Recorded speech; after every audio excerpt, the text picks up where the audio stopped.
Salut les self-rénovateurs, c'est Silver, j'espère que vous allez super bien. Aujourd'hui, je vais recycler cette grosse planche de bois en tablette pour poser un évier dans la petite salle de bain adaptée aux personnes à mobilité réduite. Allez, c'est parti!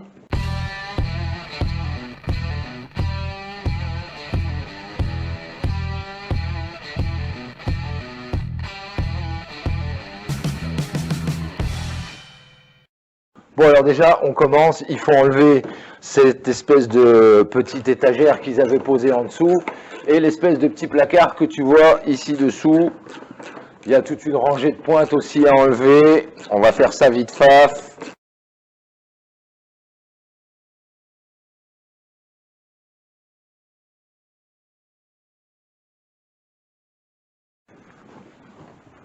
Donc voilà, je viens de m'assurer qu'il n'y a plus aucune pointe, plus aucune vis sur mon plateau de bois. Alors comme tu peux t'apercevoir, il a vécu un peu de temps dehors, mais il n'était pas sous l'eau. Donc en fait, son intégrité n'est pas trop entachée. Le plateau est légèrement fendu ici, et il est fendu aussi sur l'autre extrémité. J'ai besoin de faire un plan de toilette pour poser mon évier d'une longueur de 120 cm par maximum 45 cm. Ça tombe très bien, mon évier, lui, fait 68 cm et demi de longueur sur 38 cm de largeur et 12 cm de haut. Je vais couper mon plateau qui fait 2,40 m en deux. Et comme les extrémités à certains endroits sont fendues, je vais pouvoir utiliser qu'une partie de mon plateau de chaque côté. Et ensuite, je vais assembler mes deux morceaux de plateau ensemble pour en faire qu'un seul. Allez, c'est parti.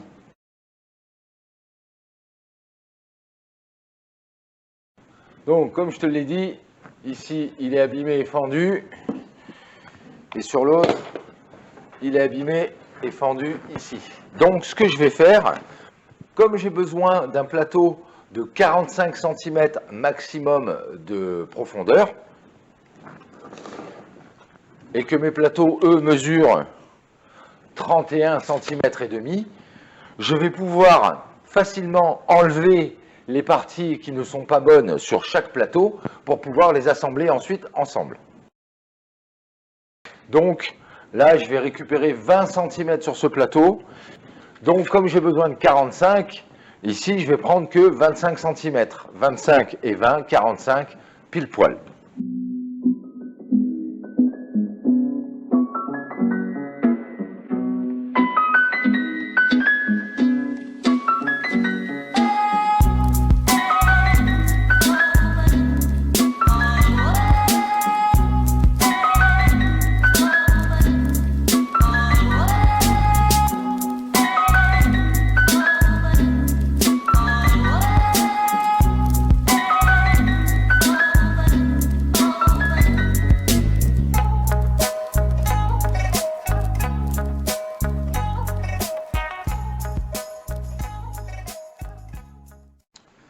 Voici le lavabo que je vais mettre dans la petite salle de bain adaptée aux personnes à mobilité réduite.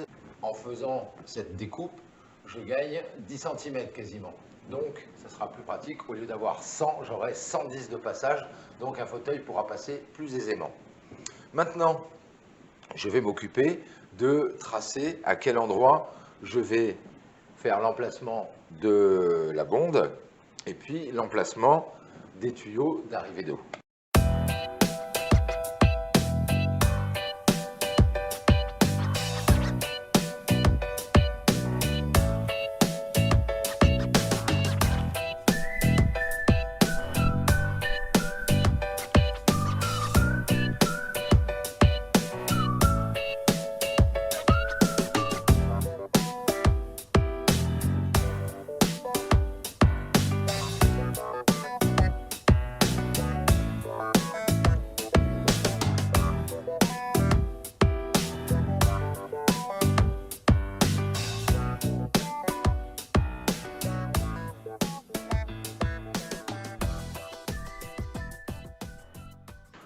Bon, je te passe l'étape du ponçage. Je vais tout bien poncer mes surfaces.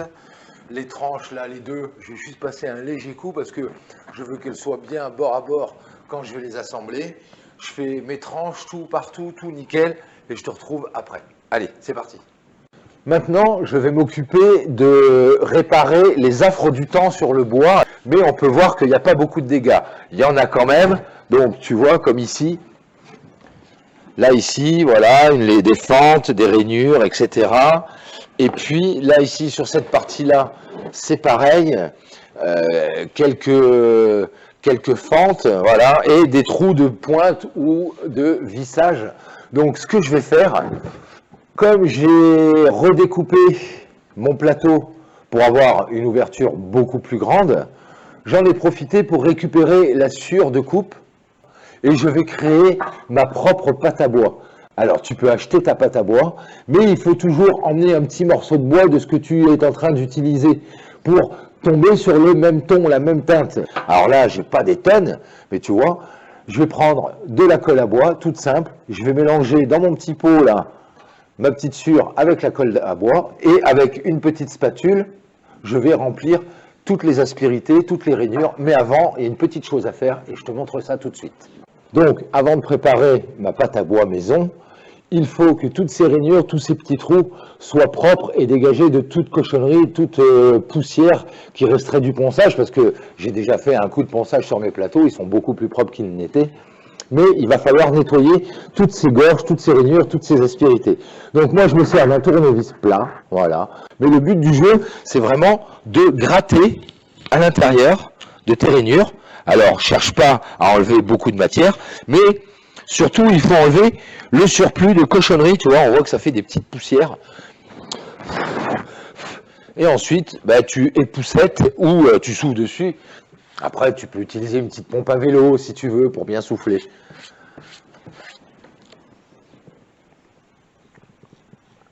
Voilà, et j'enlève. Alors, je te dis, il ne faut pas faire des gros trous, hein, mais c'est pour nettoyer, enlever justement toutes les cochonneries du temps qui sont venues s'accumuler dans ces ouvertures, dans ces interstices, dans ces trous, pour pouvoir justement après y passer notre petite pâte à bois maison. Et cette pâte à bois, elle doit coller à la matière. Donc s'il y a plein de poussière, plein de cochonneries, des petits graviers, de la poussière, du temps, etc., ben ça va pas coller. Enfin, tu crois que ça va coller, et puis au bout d'un certain temps, à force de t'en servir, même si c'est vitrifié, lasuré, verni, ça va commencer à se décoller et tes fissures vont réapparaître. Alors, ça fait joli, mais là, c'est vraiment profond. Ça veut dire que l'eau, même si ce bois, entre guillemets, est imputrescible, ça va quand même commencer à noircir. Le bois va noircir, et surtout, ce qui va commencer à se passer, c'est que comme c'est dans une pièce d'eau, eh bien, il va commencer à y avoir de la moisissure qui va se mettre, des germes, des champignons. C'est très mauvais pour la santé et c'est pas beau du tout. Allez, on continue. C'est l'heure de créer la pâte à bois. Moi, j'ai utilisé de la petite poussière fine. Voilà, il faut éviter qu'il y ait des gros copeaux, sauf si tu dois boucher des trous gros comme ça. Là, oui, il va falloir mélanger ta pâte à bois, enfin ta colle à bois avec des copeaux. Là, comme c'est des petites fissures, des petits interstices, on fait avec la poussière. Mais je te conseille donc d'utiliser de la poussière propre de découpe ou de ponçage, mais pas la première couche, sinon c'est sale, c'est crado. Allez, maintenant pour faire ça, pas besoin d'une colle à bois tip top, gros prix, etc. Il suffit juste de prendre une colle à bois lambda. Pas la peine de faire 1 litre de pâte à bois, qu'après, tu n'auras pas besoin de tout, et que tu vas être obligé de foutre ça à la benne. Ça serait dommage.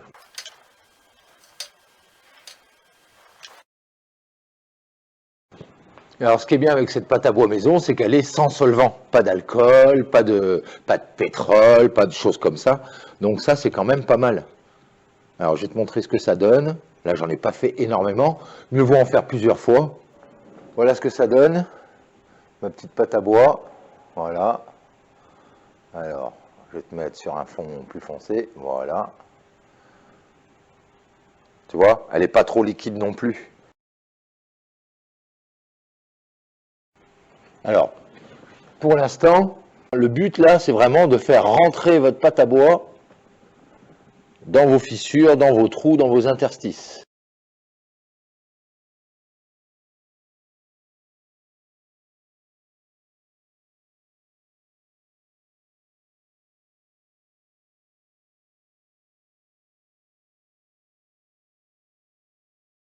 Donc voilà pour cette première partie. Alors ne t'inquiète pas, si tu veux avoir un rendu où on voit quand même les nervures de ces anciens endroits abîmés, ne t'inquiète pas, avec le ponçage, ça apparaîtra quand même.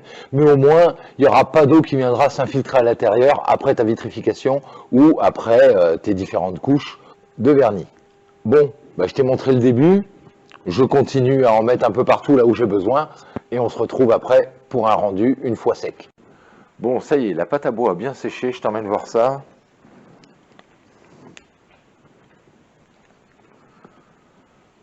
Donc voilà ce que ça donne quand la pâte à bois a séché.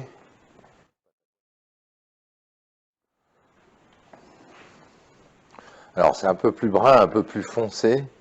Et en fait, cette partie-là, ici, voilà, je l'ai déjà reponcé un coup. Voilà, donc on voit que ça a bien rebouché quand même. Les endroits qui étaient très fissurés, les petits trous, voilà. Ici c'est pareil. Là aussi il y a plusieurs endroits, hein. Ça se voit quasiment plus, hein. C'est le but de la pâte à bois justement. Également sur la tranche ici. Voilà. Et il y avait aussi ici. Alors maintenant ce que je vais faire, je vais passer un nouveau coup de ponçage. Et puis, s'il y a besoin, on recommence l'opération, on refabrique de la pâte à bois, on rebouche, on laisse bien sécher, on reponce. Alors, c'est chronophage, ça prend du temps, mais c'est la meilleure solution pour après avoir un plan de travail, un plan de toilette nickel chrome. Allez, je continue. Ding dong! Bon, ben voilà les petits chéris, ça y est, j'ai fait mes 3 passes de pâte à bois maison. J'ai fait le petit ponçage qui va bien en 60, en 80 et grain 120. Comme ça, j'ai un plateau impeccable. 3 missions qui me restent à faire. La première, ça va être d'assembler les 2 plateaux pour faire un seul et beau plan de toilette. Deuxième mission, je vais faire une résine directement sur le plateau. Comme ça, il est étanche à l'eau et dans 200 ans, il sera encore là que je serai déjà parti. Troisième mission, ça va être de faire les 2 cloisons en rail montant placo qui vont supporter le plan de toilette, la vasque. Dans cette même mission, on va poser la vasque sur le plan de toilette, raccorder les arrivées d'eau et l'évacuation d'eau. Mais ça les petits chéris, c'est dans une prochaine vidéo. Celle-ci est maintenant terminée. Merci de l'avoir suivie. Et puis, si vous n'avez pas vu cette vidéo, allez jeter un petit coup d'œil. On s'est inscrit pour participer à l'incroyable expérience de Pékin Express. Laissez-moi des petits messages, des petits commentaires, dites-moi ce que vous en pensez, n'hésitez pas à nous soutenir. Et puis voilà les petits loups, maintenant j'ai qu'une chose à vous dire, soyez inventifs, soyez créatifs, soyez ingénieux, surtout restez-le, prenez bien votre temps pour tout le temps faire de votre mieux du super bon boulot, et je vous dis à bientôt pour une nouvelle vidéo de Renault. Salut les builders! Pouh!